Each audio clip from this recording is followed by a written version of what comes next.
Guys, so yun na nga, may gagawin ako ngayon. Pupuntahan ko lang naman si Sean. Ang gagawin ko lang naman ay sasabihin ko kay Sean na nakita ko si Sophie ang may kasamang iba kanina kahit wala naman talaga, parang mapasakan na talaga si Sean. Uy, susumbong na kay Sophia, ha? Susumbong!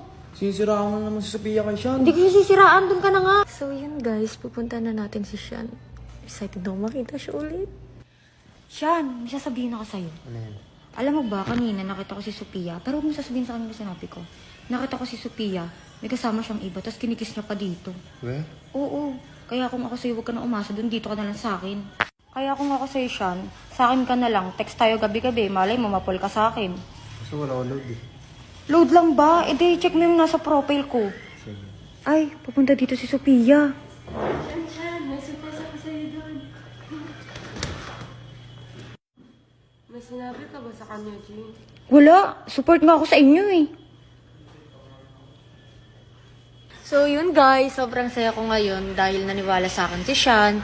Tapos malapit na siyang mapa sa akin. Ulo, kabahan ka na, Sophia.